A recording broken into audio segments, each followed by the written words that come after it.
Assalamualaikum warahmatullahi wabarakatuh.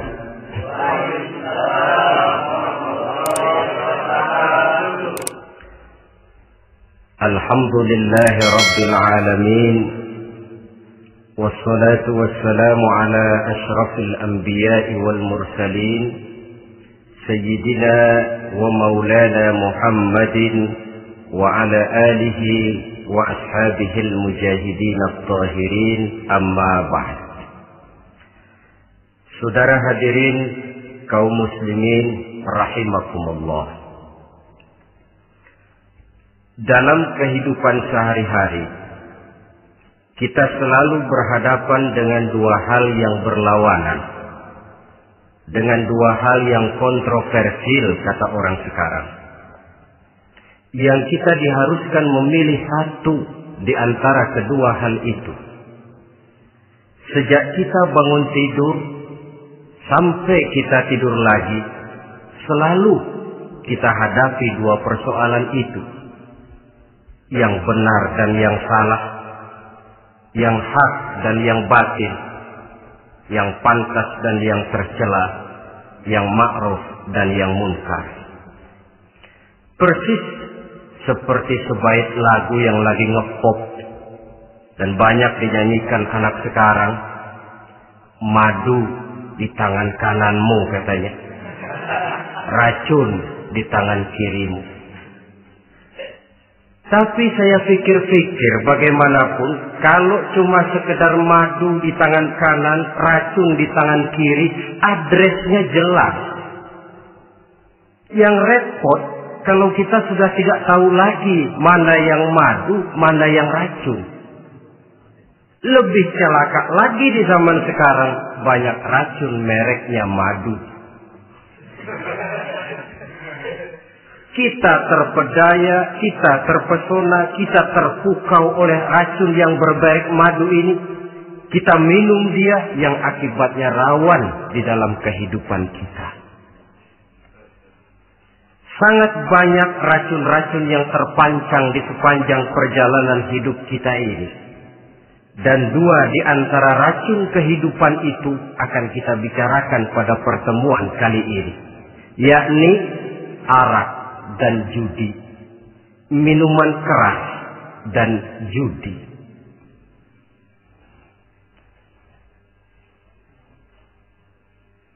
Sebagai yang kita maklum bahwa Islam bertujuan memelihara kemuliaan manusia yang diciptakan fi ahsani taqwim, dalam bentuk yang paling sempurna. Arak atau minuman keras jelas merupakan hal yang merusak dari berbagai aspek kehidupan. Entah kesehatan tubuh, entah pertumbuhan akal, ketentraman rumah tangga, ketentraman masyarakat, bangsa dan negara. Cobalah sejenak kita adakan penyelidikan. Kalau masuk kita ke dalam penjara, melihat sel-sel di sana, berapa banyak yang mendekam di sel karena urusan minuman keras. Masuk kita ke rumah sakit, berapa banyak yang dirawat akibat minuman keras, akibat stres yang dialaminya. Berapa banyak rumah tangga berantakan, berapa banyak pembunuhan terjadi, pemerkosaan terjadi akibat daripada minuman keras ini.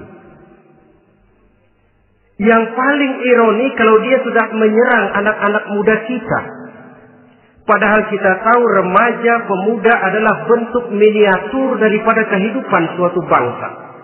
Akan bagaimana warna Indonesia 20, 30, 40 tahun yang akan datang, remaja dan pemuda kita jawabannya. Bahkan dari segi agama pun akan bagaimana warna Islam di Indonesia 20, 30 tahun yang akan datang, remaja itu pula jawabannya. Karena itu tidak terlalu berlebihan kalau saya berkata bahwa untuk menghancurkan Islam di Indonesia ini tidak perlu menghancurkan pondok pesantren, tidak perlu menutup masjid, melarang pengajian, menyegel musola, tidak perlu. Untuk menghancurkan Islam di Indonesia, cukup dengan meracuni remaja, pemuda-pemudi Islam di Indonesia. Kalau mereka sudah diracuni, dijauhkan dari agamanya, masalahnya tinggal menunggu pergantian generasi.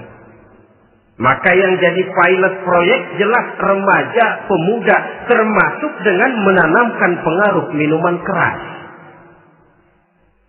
Ditanamkan ke tengah remaja kita untuk jauh dari tuntunan agama. Hei pemuda-pemuda Islam, kalau kau mau jadi pemuda modern, jangan dekat-dekat ke masjid. Masjid khusus 60 tahun ke atas. Sepertinya di depan masjid itu ada papan pengumuman masjid khusus 60 tahun ke atas. Baca Quran kolot. Seiring dengan itu lalu modernisasi diartikan dengan westernisasi. Kau tidak akan bisa jadi pemuda modern sebelum semua yang datang dari barat kau telan mentah-mentah. Kau harus bisa bergaul seperti orang barat, berumah tangga macam orang barat, makan minum seperti orang barat. Kalau nyanyi lagu barat yang orang lain gak ngerti, kamu juga gak tahu.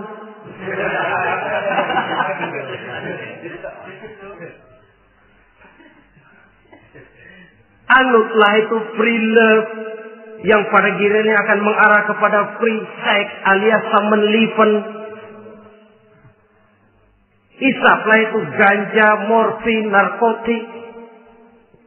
Jikalau sudah terlena kita dengan itu, maka kehancuran suatu bangsa sesungguhnya sudah dimulai. Penyakit minuman keras ini bukan cuma penyakit zaman ini. Masyarakat yang dihadapi oleh Rasulullah Sallallahu Alaihi Wasallam 14 abad yang lalu juga masyarakat yang kemaruk dengan minuman keras. Arab jahiliyah kalau sudah minum arak mabuk, tidak cuma minum, dia mandi pakai arak. Sistem pendidikan yang disampaikan Islam bijaksana. Mula-mula diberikan gambaran bahwa arak itu walaupun ada manfaatnya tapi ada bahayanya. Dan bahayanya jauh lebih besar daripada manfaatnya. Tahap kedua diberikan pesan jangan mendekati sholat dalam keadaan mabuk. Padahal sholat 1 hari 1 malam 5 kali artinya makin jauh saja dia dari arak itu. Pada saat kondisi iman sudah memungkinkan barulah turun vonis bahwa arak itu najis, perbuatan setan, jauhi. Yang ironi yang saya katakan tadi, racun mereknya madu. Kadang-kadang kita dibuai dengan iklan yang tidak mendidik. Saya pernah lihat ada iklan misalnya, Anda ingin modern, majulah bersama minuman ini. Atau minuman ini lambang pergaulan dunia yang maju. Modern diukur dari minuman. Yang jadi korban akhirnya remaja dan pemuda-pemudi kita. Saya teringat satu analisa dari Rasulullah Sallallahu Alaihi Wasallam. Beliau bersabda, Inna min asratis sa'ah. Sesungguhnya di antara tanda-tanda kiamat. Apa kiamat itu? Dalam arti yang umum, kiamat itu saat di mana alam ini hancur, bumi gempa, air laut tumpah ke darat, gunung meletus, planet-planet bertabrakan, lalu semua yang bernama hidup mati. Itu kiamat beneran. Saya nggak mau cerita kiamat beneran, sebab saya sendiri nggak kepengen ngalamin. Yang sering kita ngalami ini kiamat kecil-kecilan. Kiamat mini. Apa kiamat mini itu? Hancurnya sendi-sendi kehidupan sosial. Maksiat merajalela, munkarat menjadi-jadi. Yang ma'ruf dianggap munkar, yang munkar malah menjadi ma'ruf. Yang salah disanjung-sanjung, yang benar dicaci maki. Tuntunan dianggap tontonan, tontonan malah jadi tuntunan. Kan kiamat kalau sudah begitu. Pencungkiran nilai. Kenapa hal semacam ini bisa terjadi? Penyebabnya kata Nabi, pertama ayyurfa'al ilmu. Ilmu diangkat oleh Allah. Bagaimana cara Allah mengangkat ilmu dan apa maksudnya itu? Allah mengangkat ilmu itu, saudara, caranya pertama dengan mewafatkan ulama. Makin banyak ulama wafat, makin banyak ilmu ditarik. Yang kedua, kurangnya minat orang untuk belajar agama. Kalau sudah klop macam itu, artinya agama sudah disudutkan ke pojok-pojok kehidupan. Agama cuma sekedar tinggal dekorasi. Agama cuma seminar, cuma kongres, cuma muktamar. Tapi bahwa agama merupakan realita dalam kehidupan, itu tidak pernah terwujud. Kalau ulama sudah tiada, minat orang belajar agama berkurang, maka ajaran Allah tidak lagi didengungkan orang. Dikala itu, wa yuzharul jahlu, akan muncullah kebodohan. Nampak kebodohan di mana-mana. Muncul permissive society, masyarakat yang merasa boleh hidup dengan kaidah serba boleh. Tidak ada halal, tidak ada haram. Tidak ada hak, tidak ada batil. Semuanya serba boleh.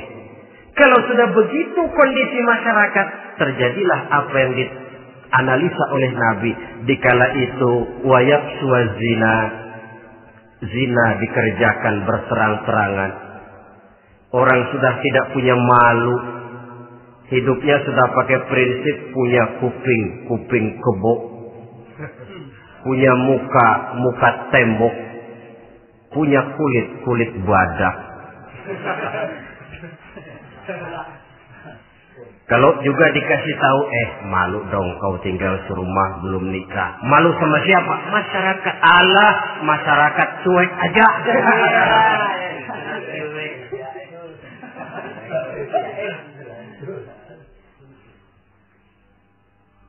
Bukankah realita kalau kita ikuti surat-surat kabar, berapa banyak sudah gadis-gadis bergelimpangan jadi korban? Berapa banyak bayi-bayi yang lahir ke alam ini tanpa harus tahu kemana dia mesti manggil bapak. Yang akhirnya mengalami keterakisan, dimasukkan ke dalam kantong plastik, dibuang ke tempat sampah. Kalau itu sudah terwujud, muncul efek negatif yang kedua. Wa yushrabal khamr. Arak, minuman keras jadi kebanggaan. Anak muda belum nyohor kalau belum bisa mabuk. Yang gak mabuk dianggap kolot. Kampungan loh. Bikin malu baru kena segelas aja udah miring. Cengeng. Temen kita hebat sampai nyungsep di got. Yang nyungsep hebat. Ya, kalau cuma yang hancur kehidupan pribadi. Tapi kalau sudah menyangkut masa depan, yang berarti masa depan suatu generasi adalah merupakan masa depan daripada suatu bangsa. Begitu kerasnya Islam ini melarang minuman keras. Sampai bukan cuma sekedar meminumnya saja yang diharamkan, tetapi juga dilarang mengimportnya, memproduksinya, membuka warung yang menjual minuman keras atau bekerja di tempat penjualan minuman keras. Ada juga yang nyerempet-nyerempet, Pak, kalau sedikit kan nggak apa-apa, nggak mabuk ini. Nah, saya ingatkan hadis Nabi diriwayatkan oleh Imam Ahmad, Abu Daud dan Tirmidzi. Nabi bersabda, "Ma askara katsiruhu faqaliluhu haramun." Apa yang banyaknya menyebabkan mabuk, sedikitnya pun tetap haram hukumnya. Memang barangkali mungkin ada manfaatnya, tetapi bahayanya jelas lebih besar ketimbang manfaat yang bisa timbul daripada jenis minuman keras itu sendiri. Dalam hadis lain Nabi pesankan, "Man kana yu'minu billahi wal yaumil akhir fala yaq'udu ala ma'idatin taduru 'alaiha al-khamru. Siapa yang beriman kepada Allah dan beriman kepada hari akhirat, jangan dia duduk di dalam satu pertemuan yang di dalam pertemuan itu diedarkan minuman keras. Masuk ke dalam lingkungan macam itu saja tidak diperkenankan. Kenapa? Asyariku fi syarri syarrun. Bersekutu dengan kejahatan, jahat juga hukumnya. Semalam kamu mabuk ya? Enggak, temen. Saya cuma ngebeliin aja kok. Apalagi ngebeliin.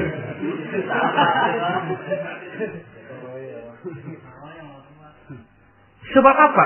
Dalam keadaan mabuk, orang tidak lagi bisa berpikir secara logik. Daya kontrol hilang, artinya perbuatan sudah tidak terkontrol lagi. Yang pertama. Yang kedua, IQ tidak akan tumbuh dan berkembang secara normal seperti yang kita harapkan. Yang ketiga, harga diri akan runtuh hancur di tengah masyarakat.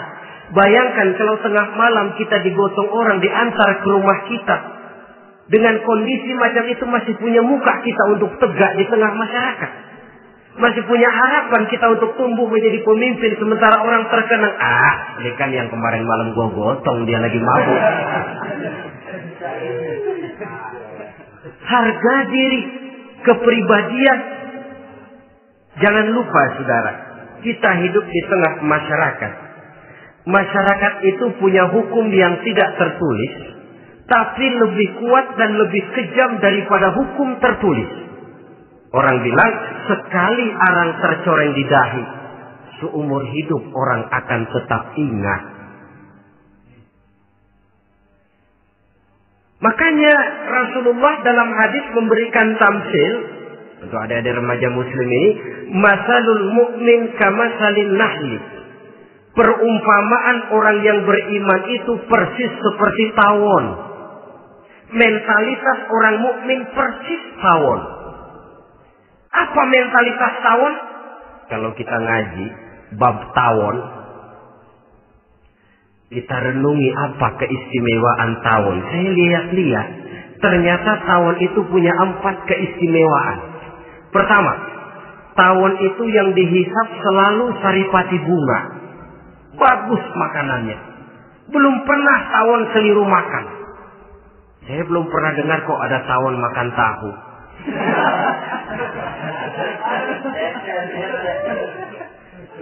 Yang dimakan selalu saripati bunga. Artinya apa? Orang mukmin perutnya itu perut selektif. Yang dimakan yang baik-baik, yang diminum yang baik-baik. Yang baik menurut agama itu adalah yang halal, thayyibat. Perutnya selektif, bukan perut asbab. Kalau asbab puntung apa saja masuk ke dalamnya. Tapi mukmin perutnya ini selektif. Daging kambing masuk, tahu masuk, kangkung masuk, kodok minggir. Air kelapa minum, kopi minum. Tapi kalau sudah berbau minuman keras, minggir. Sebab apa? Makanan dan minuman yang kita masukkan ke dalam perut besar ini akan digiling dalam perut besar, akan melahirkan energi, menggerakkan sel-sel pembuluh saraf. Kalau makanan dan minuman itu terdiri dari yang haram, energi yang ditimbulkan olehnya energi yang haram, mempengaruhi sel-sel pembuluh saraf. Orang akan cenderung berpikir yang haram kalau terlalu sering memakan makanan haram. Kalau sudah berpikir kepada yang haram, perbuatan pun akan mengarah kepada yang haram juga. Contoh kecil aja dah. Ada nggak maling mikirin majelis taklim?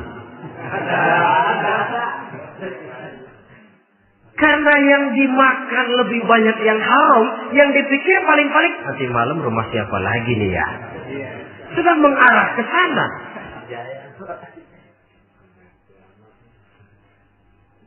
Saripati bunga yang dimakan tawon itu.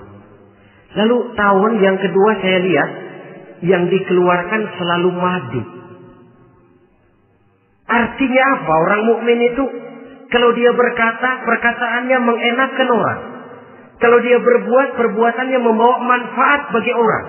Kalau kakinya melangkah tentu ke tempat yang ada gunanya, yang dikeluarkan madu, bukan racun. Indah tawon itu. Yang ketiga, tawon saya lihat, kemanapun dia hinggap, tidak ada dahan patah. Artinya apa? Orang mukmin dimanapun dia tinggal, kemanapun dia pergi, pantang jadi biang kerok buat lingkungannya. Pantang menimbulkan kerusuhan dan keonaran. Tidak ada cabang patah dimanapun tawon hinggap. Tapi juga yang keempat, saya lihat-lihat tawon itu jangan coba-coba diusik. Satu kali dia diusik, kemana orang lari? Nyilem masih ditungguin. Tawon. Tapi kalau nggak diusik, nggak ada tawon usil ke pasar nyariin orang. Ketika dia diusik, inilah saatnya saya harus mempertahankan kehormatan diri saya. Dia pun bangkit. Artinya apa? Orang mukmin tidak boleh nyari-nyari musuh. Tapi ketemu musuh tidak boleh lari. Musuh jangan dicari, bertemu pun jangan lari. Mentalitas orang mukmin seperti tawon. Yang dimakan baik, yang dikeluarkan baik. Kemana dia tinggal tidak menimbulkan keonaran buat masyarakat, tapi juga sanggup menjaga dan mempertahankan kehormatan dirinya. Kalau konteksnya dengan masalah yang sedang kita bicarakan, minuman keras. Saya katakan tadi, kita kadang-kadang salah pilih, tertipu oleh racun yang bermerek madu. Ada minuman empuk, nyari yang keras. Salah pilih. Ketahuan orang bikin pel buat anjing, manusia yang nelen. Akhirnya miring kayak anjing. Saudara, mari kita renungi An-Nisa ayat 140. Allah Subhanahu wa taala mengingatkan, "Qad nazzala 'alaikum fil kitab an idza sami'tum ayati Allahi yukfar biha wa yustahza'u biha fala taq'udu ma'ahum hatta yaqudu fi haditsin ghairi innakum idzam mithluhum." Sungguh kata Allah, telah diturunkan kitab Al-Quran ini kepada kamu, yang apabila kamu dengar ayat-ayat Allah itu diingkari orang, diejek-ejek orang, fala taqudu ma'ahum, jangan kamu duduk bersama orang-orang semacam itu. Bagaimana mengejek ayat-ayat Allah misalnya? Tahu kalau minuman keras itu diharamkan, tapi masih minum juga, itu kan mengejek ayat namanya. Duduk di majelis semacam itu dilarang oleh Quran. Kenapa? Innakum idzam mithluhum. Kalau kamu juga duduk di majelis semacam itu, kau dan mereka sama saja, kata Quran. Sama saja. Tahu kalau minuman yang memabukkan itu diharamkan agama, tapi minumnya juga mengejek ayat Allah. Duduk di tengah kelompok mereka berarti ikut mengejek ayat Allah. Dekat saja pun jangan, entahlah lagi sampai meminumnya. Maaf, bukankah Allah menurunkan Al-Quran kepada manusia, kata Imam Al-Ghazali, persis, maaflah, seperti gubernur berkirim surat kepada Pak Lurah. Dalam suratnya Pak Gubernur bilang, Pak Lurah, tolong carikan tanah di daerah Kebayoran untuk sekolah 6.000 meter. Pak Lurah dapat surat dari Pak Gubernur, bangga bukan main. Itu surat sore, pagi, siang, malam dibaca. Ditaruh di tempat yang tinggi. Diberikan minyak wangi, mau diambil, dicium dulu. Dibawa dengan penuh hormat dan hati-hati Tapi tanah yang dipesan Pak Gubernur tidak dicari-cariin. Penghargaan macam apa ini? Nanti gubernur cek, Pak Lurah, siapa? Sudah terima surat saya? Sudah Pak, sudah. Bagus. Lalu bagaimana? Aduh Pak, surat Bapak sore pagi, siang malam saya baca. Bagus. Apalagi Lurah? Surat Bapak saya taruh di tempat yang tinggi Pak. Saya pakai minyak wangi. Mau saya ambil, saya cium dulu. Saya bawa dengan penuh hormat dan hati-hati. Bagus Lurah. Kau memang hormat sama atasan. Cuman Lurah, tanahnya udah dicariin belum? Nah yang itu belum tuh Pak. Belum. Kata gubernur, bagus Lurah, besok berhenti lo ya.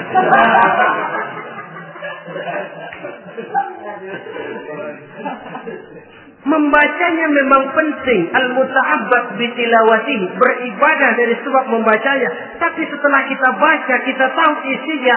What next? Mau apa kita dengan isinya itu? Jangan yang kita baca kita injak-injak. Itulah ironinya. Bagaimana Quran itu mau membawa keberkahan dalam hidup ini? Kalau yang kita baca sering kita injak-injak. Dalam kehidupan kita baca ayat wa ahallallahu al-bai'a wa harrama riba. Allah halalkan jual beli, Allah haramkan riba, tapi renten ditelan terus.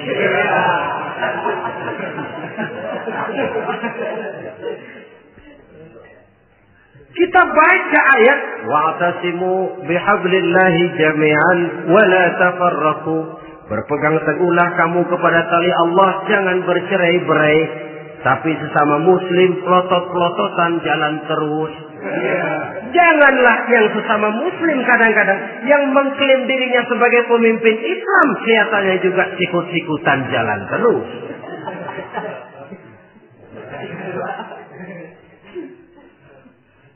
Sehingga tidak heran kalau orang bilang di bawah ngamalin ayat kursi sudah sampai di atas ayat hilang, tinggal kursi saja yang diamalin. Ironi dan menyedihkan. Perjalanan panjang memang saatnya kita menunggal dengan Al-Quran ini. Tetapi prosesnya memang harus kita mulai dari sekarang. Perkara kapan proses ini selesai, itu bukan masalah kita. Tapi bahwa kita sudah memulai suatu proses, itulah yang diharapkan. Hadirin yang saya hormati, oleh karena kerasnya peringatan Islam terhadap minuman keras, pernah satu hari seorang lapor kepada Khalifah Umar bin Abdul Aziz bahwa ada sekelompok orang berkumpul meminum minuman keras. Kata Khalifah Umar bin Abdul Aziz, "Zerah mereka, hukum, cepat." Ya Khalifah, kenapa? Di tengah mereka ada juga orang yang Ramadan biasa puasa. Begitu, iya. Yang biasa puasa duluan hukum. Kenapa? Mengerti memang lebih besar resikonya daripada tidak mengerti. Kalau yang tidak mengerti dilatar belakangi oleh kebodohan, barangkali masih bisa ditolerir, masih bisa dimaklumi. Ini toh sudah tahu mau puasa, kenapa berkumpul di majelis yang ada minuman keras? Tapi memang kelompok ini kan memang selalu ada. Kita lihat dalam masyarakat itu kan ada 4 kelas. Pertama, ada orang yang tahu perintah dan tahu larangan. Ini the first class, kelompok terbaik. Perintah tahu dia kerjakan, larangan tahu dia jauhi. Ini orang terbaik. Yang kedua, ada orang tahu perintah tapi tidak tahu larangan. Perintah tahu, larangan tidak tahu. Sholat mau, puasa mau, zakat fitrah bayar, nyolong mau, mabuk ayo. Perintah tahu tapi larangan tidak tahu, akhirnya semua dikerjain. Barangkali yang rada bingung malaikat bagaimana nyatatnya ini. Kotor absen. Gelas yang ada di hadapan saya ini, kalau semua diisi air putih macam ini, kan jelas bisa diminum orang. Kalau semua diisi bensin, jelas bisa diminum motor. Tapi kalau separuh diisi air putih, separuh diisi bensin, kacau. Kalau gelas yang ada di hadapan saya ini sepenuhnya diisi air putih, jelas bisa diminum orang. Kalau sepenuhnya diisi bensin, juga jelas bisa diminum motor. Yang repot kalau separuh diisi air putih, separuh diisi bensin. Kacau statusnya. Orang minum mabuk, motor minum pun mogok. Dijual juga tidak laku barang campuran. Inilah makna pernyataan Allah, wala talbisul haqqa bil batil. Jangan kamu campur adukan antara yang hak dan yang batil. Perintah dikerjakan, larangan pun dikerjakan juga. Kelompok ketiga, ada pula manusia yang tahu larangan tapi tidak tahu perintah. Larangan tahu tapi perintah tidak tahu. Jahat sama tetangga tidak, mencuri tidak, mabuk tidak, zina tidak, sholat tidak, puasa tidak, polos. Semua serba tidak. Dan yang terakhir, kelompok keempat, perintah tidak tahu, larangan pun tidak tahu. Ini masuk kelompok makhluk gratis. Misalnya kambing, ayam, kerbau, itu kan makhluk-makhluk yang memang perintah tidak tahu, pun larangan juga tidak tahu. Nah, dalam hubungannya dengan ini, saya mengajak, marilah kita berusaha sekuat mungkin menjauhkan diri dari minuman keras yang jelas bahayanya dengan hidup tidak jauh dari bimbingan agama. Hadirin kaum muslimin rahimakumullah. Kawan seiring dan sejalan dari minuman keras, judi namanya. Saudara kembar barangkali. Yang satu sering menimbulkan yang lain, tetapi bukan tak jarang keduanya berjalan berdampingan. Posisi judi dan arak ini dalam Quran sama bahayanya. Apa sebab? Mentalitas judi adalah mentalitas sirkel, lingkaran setan. Artinya, yang menang biasanya ketagihan, yang kalah biasanya penasaran. Ini yang menyebabkan orang tidak mau berhenti. Kalau dia menang, dia ingin mencoba untuk menang dalam jumlah yang jauh lebih besar lagi. Kalau dia kalah, dia penasaran, kenapa hari ini kalah? Barangkali sial, besok malam saya tebus. Mental semacam ini memang sulit untuk berhenti. Kenapa judi diharamkan dalam Islam? Pertama, seorang muslim di dalam berusaha mencari harta, dia harus mengikuti sunnatullah. Kata kita orang muslim, hukum alam kata orang sekarang, natural of law bahasa kerennya.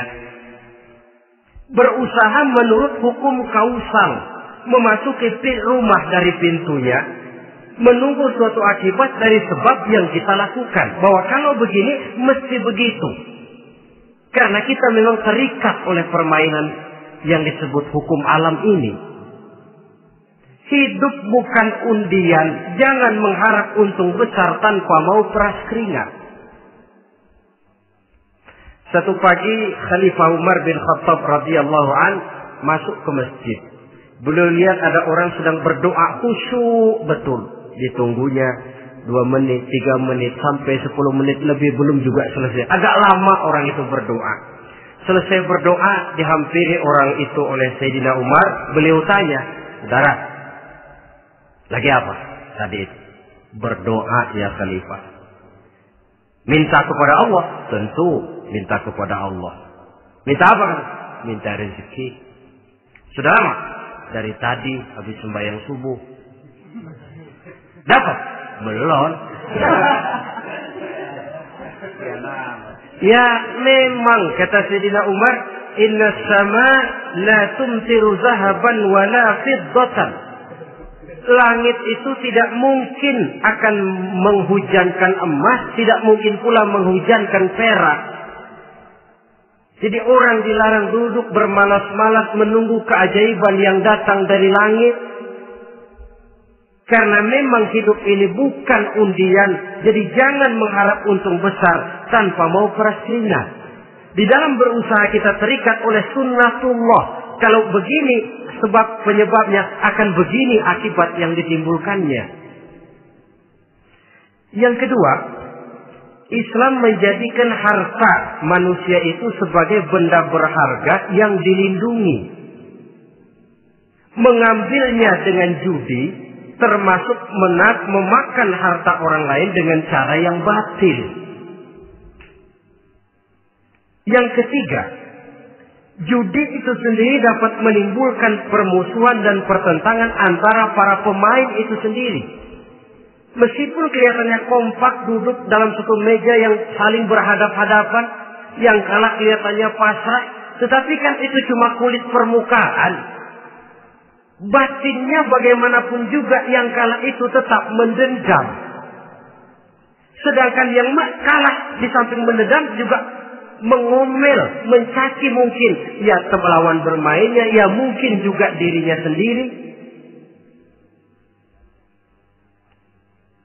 Dan yang keempat, judi itu merusak aktivitas hidup, membuat orang membuang waktu dengan tidak terasa, dan yang pada gilirannya melupakan orang kepada tanggung jawab. Wah, kalau sudah memegang kartu, konon kabarnya, saya sendiri alhamdulillah belum pernah, lupalah orang anak, lupalah orang kepada istri, lupalah orang kepada tanggung jawab. Waktu pun berlalu tanpa terasa.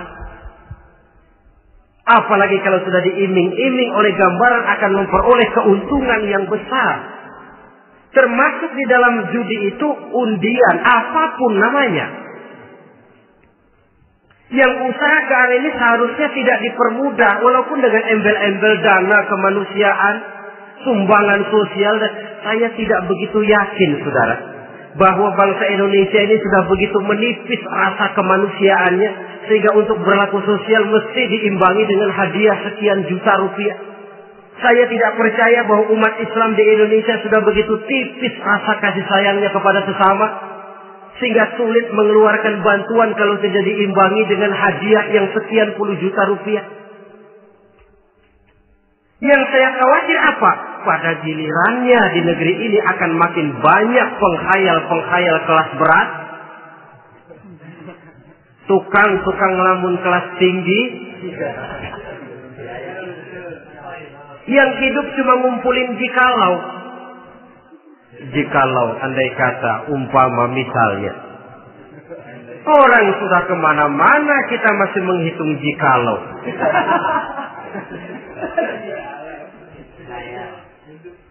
Orang boleh saja mengharap burung terbang tinggi, tapi punai di tangan jangan dulu dilepas.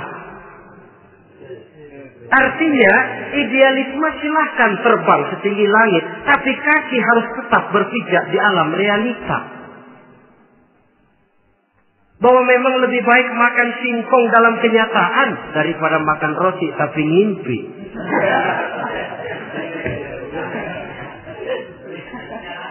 Kadang anaknya menangis, Pak minta jajan, ada uang 200 rupiah. Sudahlah sabar, kau jangan jajan, nanti bapak beliin kalau tembus 100 juta nih. Akhirnya yang 100 juta tidak, anak pun kelaparan. Bukankah akan jadi masalah bagi semuanya? Belum lagi rasa sayang kepada harta yang sudah dia miliki. Entah itu tanah, rumah, kendaraan. Kalau sudah kadung kalah di meja judi, hilang rasa sayang kepada benda itu. Ada rumah-rumahnya dilelang, ada kendaraan-kendaraan jadi taruhan. Ada jam tangan pun copot tanpa terasa. Maka berapa banyak rumah tangga berantakan, istri minta cerai, orang jadi nekat merampok, orang jadi nekat mencuri, korupsi kalau dia pejabat. Akibat apa ini? pengaruh yang namanya judi. Saudara kaum muslimin, ma'asyiral muslimin rahimakumullah. Itu sebabnya di dalam surah Al-Maidah ayat 90 Allah menekankan, innamal khamru wal maisir wal ansab wal azlam rijsun min amali syaitan fajtanibuhu la'allakum tuflihun. Sesungguhnya arak, judi, berhala, mengundi nasib itu rijsun. Ya Allah, jarang benar Quran menggunakan kalimat rijsun. Rijsun ini sudah merupakan puncak kekotoran. Bapak moyangnya najis, itu rijsun. Rijsun, kotor. Sudah kotor ditambah pula min amali syaitan, pekerjaan setan. Wajtanibuhu, jauhi. Jangan sampai main, dekat saja tidak boleh, jauhi. La'allakum tuflihun, jikalau kamu mau menjadi orang-orang yang beruntung. Sejarah tidak pernah mencatat ada orang jadi miliuner karena judi. Sejak David Rockefeller sampai Aristotle Onassis, orang-orang kaya top di dunia, mereka kaya bukan karena judi, tapi karena kemauan peras keringat banting tulang, mau memulai sesuatu dari kenyataan yang real di depan mata. Sebab apa? Hidup ini memang perjuangan. Janganlah kita ingin hidup dengan satu prestasi, ingin tetap hidup seperti apa adanya sekarang ini saja, toh kita harus berjuang. Apalagi ingin hidup lebih baik, lebih terhormat, lebih mudah. Hidup perjuangan. Perjuangan berarti pengorbanan. Berani hidup artinya berani berjuang. Berani berjuang maksudnya rela berkorban. Takut berkorban, jangan berjuang. Tidak mau berjuang, berhenti hidup. Itu logika. Dan bagaimanapun saya yakin lebih baik berkorban daripada menjadi korban. Kalau sekarang kita berkorban, peras keringat, banting tulang, berusaha secara sunnatullah untuk menghidupi anak, istri, keluarga, pada satu saat kita tidak akan menjadi korban kebrutalan anak-anak kita sendiri. Kalau mereka dibesarkan dan tumbuh berkembang oleh hasil yang diperoleh dari meja judi. Ayat 91 Al-Maidah ini lebih memperkuat lagi. Kalau itu arak, judi, berhala, mengundi nasib adalah perbuatan setan, sebenarnya setan mau apa sih? Ayat 91 menegaskan, innama yuridu syaitanu ayyuqi'a bainakumul adawata wal baghdha'a fil khamri wal maisir. Yang dimaui setan itu tidak lain supaya dengan arak dan dengan judi timbul rasa permusuhan, sikap memusuhi, saling marah di antara kamu. Coba, biasanya dalam meja judi sudah loyo, waktu juga sudah berlarut-larut. Yang menang mau berhenti, apa yang kata yang kalah? Berhenti dah, gua wacok loh. Enak bener, gua lagi kalah, lu berhenti. Coba, kira-kira kapan akan selesai permainan? Akan timbul permusuhan, akan timbul rasa dendam kesumat yang ditanamkan oleh setan. Karena memang baik arak, baik judi, baik berhala, baik mengundi nasib, itu semua permainan-permainan setan yang diberikan kepada kita untuk kita ikut andil bermain di dalamnya. Tatkala kita ikut terkena jerat setan, tertawalah mereka. Kenapa? Oh, makin banyak teman saya di neraka. Maaf, setan itu kan sudah tahu vonisnya. Ketika dulu di dengkotnya yang namanya iblis terusir dari surga, itu bikin semacam perjanjian dengan Allah. Tuhan, kenapa ini? Gara-gara Adam saya terusir dari surga. Maka sejak saat ini Adam dan seluruh keturunannya adalah musuh bebuyutan saya. Saya akan gelincirkan mereka dari jalan. Silahkan iblis, goda mereka. Tapi kau tidak akan mungkin bisa menggoda mereka kalau hamba-hambaku itu menjadi hamba yang ikhlas. Hanya hambaku yang ikhlas yang tidak mungkin kamu goda. Yang lain barangkali bisa. Sejak saat itulah iblis memproklamirkan permusuhan. Dan dia sudah tahu betul vonisnya neraka. Tugas dia sekarang bagaimana mengumpulkan teman sebanyak-banyaknya ke dalam neraka. Hamba Allah saja yang tidak tergelincir kepada minuman keras dan judi. Hamba Allah yang ikhlas itu bagaimana? Yang ikhlas menjadi hamba Allah. Dalam arti kata dan perbuatannya memang mencerminkan bahwa dia hamba Allah. Maaf. Di zaman sekarang ini kan banyak orang cuma berkata, saya hamba Allah, mulutnya. Tapi perbuatannya membuktikan dia hamba setan, hamba dunia, hamba harta, budak jabatan, budak nafsu. Tidak sesuai antara ucapan dan perbuatan. Sebab itu kata-kata hamba Allah kalau keluar dari mulut manusia itu murah. Soalnya ngaku. Ngaku siapapun bisa. Tapi diakui atau tidak? Ini yang kita belum tahu. Ada juga orang berdalih, saya kan masang kalau dapat nanti mau nyumbang masjid. Barangkali aja kalau nyumbang masjid disoriin dikit sama Tuhan.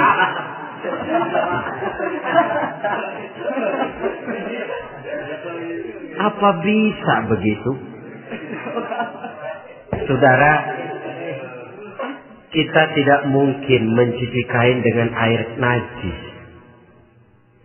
Innallaha thayyibun, kata Nabi, la yaqbalu illa thayyiba.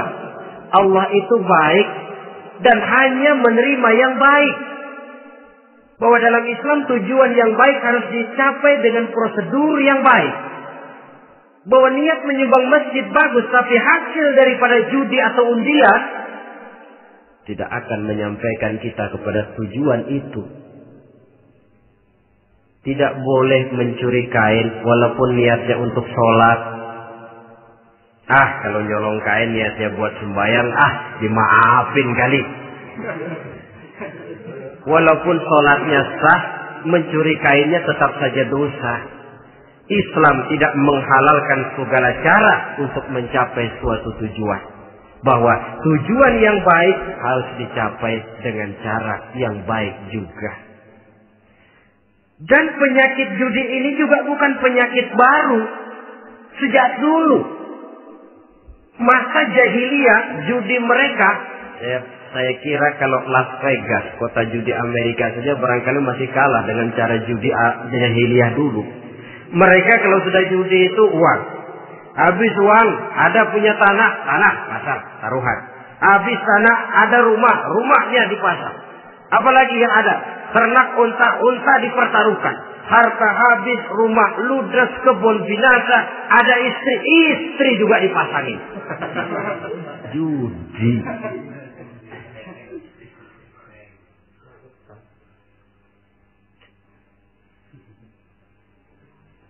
Kita sebagai muslim oleh Al-Quran dijelaskan orang yang mempunyai dua tujuan hidup. Pertama tujuan jangka pendek.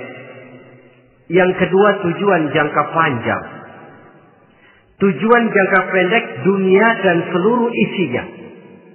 Tujuan jangka panjang adalah akhirat dan ridho Allah.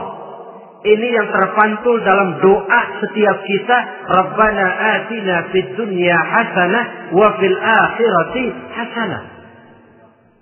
Tercapai tujuan jangka pendek fid dunya hasanah dan tujuan jangka panjang wa fil akhirati hasanah. Untuk mencapai tujuan jangka pendek, merangkul dunia dan seluruh isinya, apa yang jadi modal utama? Pertama, pendidikan. Makin tinggi jenjang karier pendidikan yang kita tempuh, rasa-rasanya makin mudah menjangkau dunia dan isinya. Yang kedua, pengalaman, tenaga expert masih tetap diperlukan. Makin banyak pengalaman, makin mudah menjangkau dunia. Yang ketiga, dan ini ada tapi tidak bisa dijadikan pegangan, faktor nasib. Faktor kebetulan. Ada, tapi tidak bisa dijadikan pegangan mutlak. Pendidikan, pengalaman, ingin menjangkau fid dunia hasanah. Ini modal utama. Lalu untuk mencapai fil akhirati hasanah, prestasi ibadah. Bagaimanapun tinggi pangkat dan jabatan kita, bagaimanapun banyak gelar kita sandang, tanpa prestasi ibadah, nol besar kita dalam pandangan Allah. Itu sebabnya kita sholat. Jadi tidak beralasan kalau orang ditanya, kenapa sih kamu nggak sholat? Tetangga saya sholat melarat terus. Memang sholat itu bukan untuk mencari uang kok. Kalau ada orang yang rajin sholat, rezekinya kelihatan lancar, itu cuma sekedar persekot. Uang muka, cashnya tetap di akhirat nanti. Efeknya apa? Karena kita punya tujuan jangka panjang, mengharap ridho Allah di akhirat. Cara kita mencapai tujuan jangka pendek dibatasi oleh pertanyaan, Allah ridho apa enggak?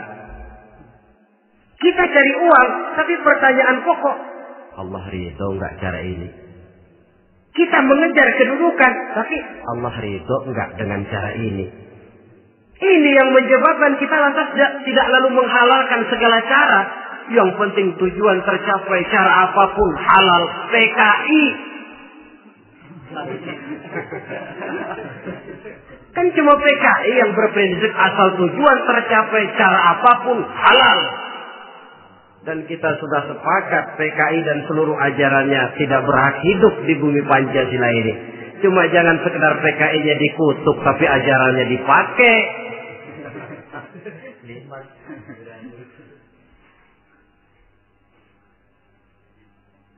Nah, untuk mencapai dua tujuan ini, Islam mengajarkan sistem keseimbangan. Sehingga Nabi sabdakan, "I'mal li dunyaka ka'annaka ta'ishu abada, wa'mal li akhiratika ka'annaka tamutu ghada." Bekerjalah buat duniamu seolah-olah kau akan hidup untuk selamanya, tetapi bekerjalah untuk akhiratmu seolah-olah kau akan mati besok. Jadi kalau kita sudah sholat menghadap Allah, usolli fardhu maghrib, Allahu Akbar, ingat seolah-olah kita akan mati besok supaya timbul khusyuknya. Tapi kalau kita sudah bekerja, kuliah, bekerja, belajar di tempat tugas, ingat seolah-olah kita akan hidup selamanya supaya timbul gairah kerja. Jangan dibalik. Di kantor ingat mati, lemas terus. Ngapain kerja sungguh-sungguh bakalan mati. Lagi sholat ingat Duta Merlin, Altiron Plaza. Ya kacau. Salah pasang, tidak pada tempatnya. Untuk mencapai di dunia hasanah ini, Islam mengajarkan tempuh jalur yang mengikuti sunnatullah. Itu yang dihargai oleh agama. Terikat oleh hukum kausal bahwa kalau ini yang saya usahakan hasilnya akan begini. Perkara nanti hasil tidak seperti yang kita harapkan, baik sangkalah kita kepada Allah. Sebab kita tidak tahu rahasia apa di belakang itu. Kadang orang mengeluh, habis saya rajin sholat tapi rezeki seret, berhenti aja dah. Kita tidak tahu rahasia di belakang itu. Pernah hadirin, satu hari seorang petani, dia selesai bekerja di ladang, istirahat. Dia tidur di bawah sebuah pohon beringin. Di sebelah pohon beringin itu ada pohon labu. Dia berpikir, kalau saya lihat-lihat Tuhan nggak adil katanya. Masa pohon beringin pohonnya besar, buahnya kecil. Pohon labu pohonnya kecil, buahnya gede. Tuhan bukan arsitek ulung ini.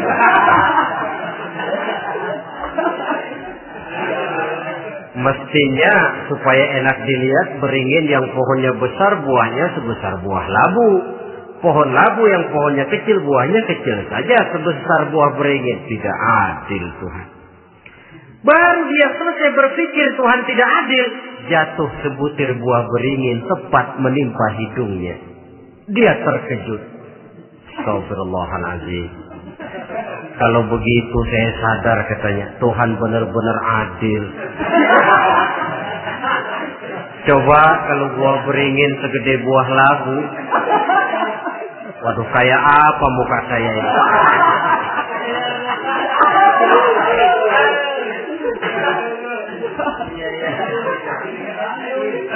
Baru terbuka pandangan matanya setelah berhadapan dengan kenyataan. Baru keluar respek. Allah benar-benar adil. Padahal semenit yang lalu dia masih berkata, Tuhan bukan arsitek ulu. Tapi semenit kemudian setelah berhadapan dengan kenyataan yang real dia hadapi, Allah benar-benar adil.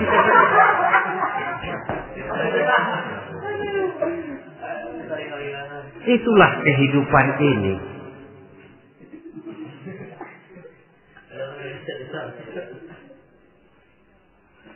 Saudara hadirin yang saya hormati, karena itu baik arak, baik judi, dua-duanya merupakan bahaya laten yang tidak hanya mengancam kehidupan agama, tetapi juga masyarakat, bangsa dan negara, apalagi kalau sudah jatuh kepada generasi penerus. Dan yang bagaimanapun juga saya berpikir sebenarnya remaja, pemuda, pemudi kita cuma korban dari suatu sistem. Sebab ini merupakan tanggung jawab bersama. Ulama mubalik macam saya paling wewenangnya cuma ngomong. Yang punya SK untuk memberhentikan pabrik minuman keras itu kan Menteri Perindustrian. Tangan-tangan eksekutif. Sehingga kalau Nabi katakan, Man ra'a minkum munkaran falyughayyir biyadihi wa illam yastati' fa bilisanih wa illam yastati' fa biqalbihi. Apabila salah seorang kamu melihat suatu kemunkaran, termasuk minuman keras dan judi di dalamnya, rubah itu. Dengan cara apa? Kalau kau mampu dengan tangan, artinya power, kekuatan. Kalau dengan tangan tidak mampu, ini orang kalau gue pukul gue yang melintir. Umpamanya, fabilisani, dengan lidah ngomong. Mas, saya senang sampean tinggal di sini, kampung kami tambah warga, tapi tolonglah jangan bawa pengaruh yang tidak baik.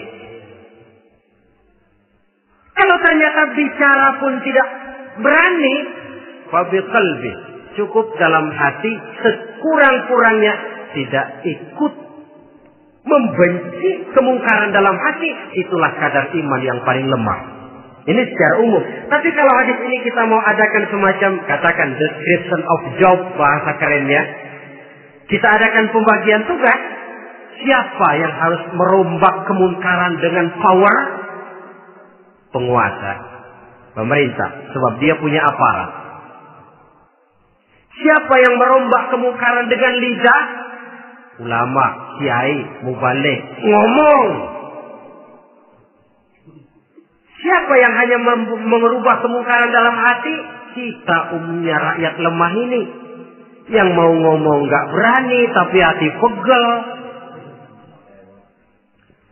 Nah, kalau sudah ada pembagian tugas semacam itu, insya Allah masing-masing akan berjalan pada relnya.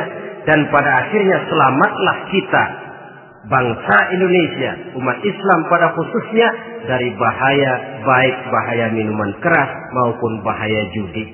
Menyelamatkan bangsa dan yang lebih lagi menyelamatkan masa depan kita.